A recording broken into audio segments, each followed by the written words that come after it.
Republican party জানিয়ে দিল, আমাদের দলের নেতাকে স্বরাষ্ট্র মন্ত্রণালয়ের দায়িত্ব দাও, নয়তো ভুলে যাও। নতুন পিআর সিস্টেম চালু হওয়ার পর ইতালির সংসদটা হয়ে গেল একটা বিশাল বিয়ে বাড়ির মতো, যেখানে মূল দাওয়াতের অতিথির চেয়েও চাচাতো ভাইয়ের শালার বন্ধুর সংখ্যা বেশি। গতকালে বলছিলাম, রাজনীতির ময়দানে সবচেয়ে বড় বাহাসটি হচ্ছে এখন পিআর পদ্ধতি নিয়ে। পিআর পদ্ধতি ভালো না খারাপ, আমাদের রাজনীতিতে পিআর পদ্ধতি কতটা হালে পানি পাবে, সেটা নিয়ে চলছে বাকবিতণ্ডা আর মান অভিমান।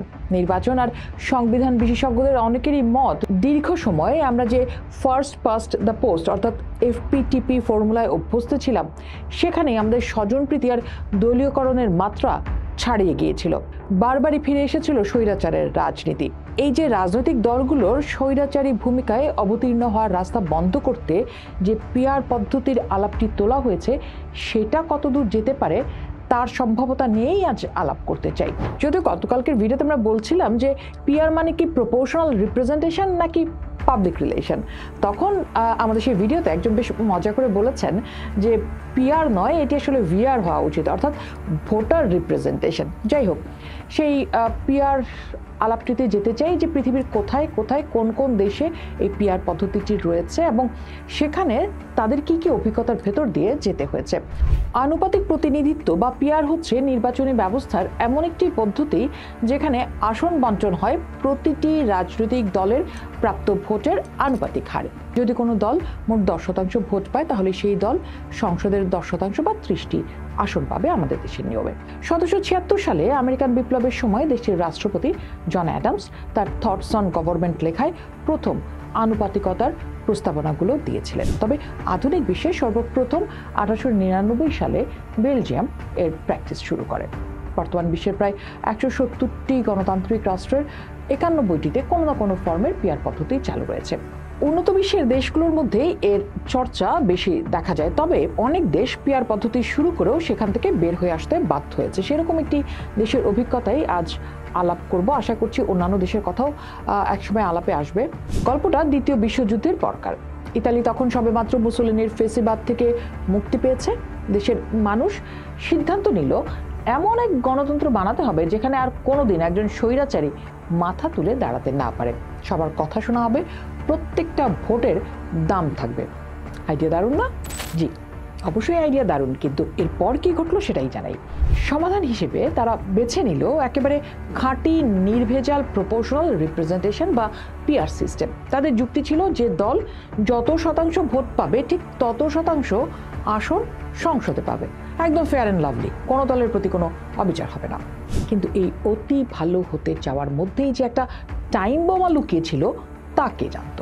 নতুন পিআর সিস্টেম চালু হওয়ার পর ইতালির সংসদটা হয়ে গেল একটা বিশাল বিয়ে বাড়ির মতো, যেখানে মূল দাওয়াতের অতিথির চেয়েও চাচাতো ভাইয়ের শালার বন্ধুর সংখ্যা বেশি। ছোট বড়, ডান বাম, মধ্যপন্থী, কট্টরপন্থী, এমনকি যারা শুধু পাস্তা খেতে ভালোবাসে তাদেরও একটা রাজনৈতিক দল সংসদে ঢুকে পড়ল। ফলাফল, সরকার গঠন করতে গেলেই শুরু হতো আসল comedy of errors.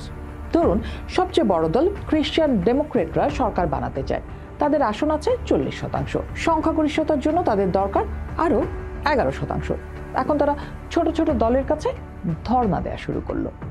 Socialist party বলল, আমাদের অর্থমন্ত্রী বানাতে হবে, নইলে আমরা নেই। লিবারেল পার্টি বলল, আমাদের অমুক আইনটা পাশ করে দিতে হবে, নইলে বাবা আমরা এখানে থাকবো না। রিপাবলিকান পার্টি জানিয়ে দিল, আমাদের দলের নেতাকে স্বরাষ্ট্র মন্ত্রণালয়ের দায়িত্ব দাও, নয়তো ভুলে যাও। এমনকি 2-3টা আসন পাওয়া দলও এমন ভাব নিতে থাকলো যেন তাদের ছাড়া সরকার চালানোই অসম্ভব। এরপর যা ঘটলো তা রীতিমতো বিশ্ব রেকর্ড।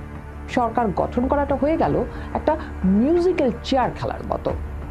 আজ যে প্রধানমন্ত্রী, কাল সকালে ঘুম থেকে উঠে তিনি দেখছেন তার চেয়ারে অন্য কেউ বসে আছে। 1946 থেকে 93 সাল পর্যন্ত, মানে প্রায় 47 বছর ইতালিতে সরকার গঠিত হয়েছিল 50 বারেরও বেশি। এমনকি অনেক সরকারের আয়ুষ কয়েক মাস তো দূরে থাক, কয়েক সপ্তাহও ছিল না। প্রধানমন্ত্রী ঘুম থেকে উঠে হয়তো দেখতেন খবরের কাগজ খুলে তার জোটের ছোট্ট একটা দল সমর্থন তুলে নিয়েছে এবং তার সরকারের পতন হয়েছে। এই রাজনৈতিক অস্থিতিশীলতার কারণে কোনো দীর্ঘমেয়াদী পরিকল্পনা বা অর্থনৈতিক সংস্কার করা যাচ্ছিল না। দেশটা চলছিল একরকম জোড়াতালি দিয়ে। এই অন্তহীন জোট ভাঙ্গা করার খেলার পেছনে যে একটা বিশাল দুর্নীতির চক্র তৈরি হয়েছিল তার সামনে এলো 90-এর দশকের শুরুতে। দেখা গেল ছোট রাজনৈতিক দলগুলোকে হাতে রাখতে বড় রাজনৈতিক দলগুলো সরকারি পদ আর টাকার বন্যা বইয়ে দিচ্ছে।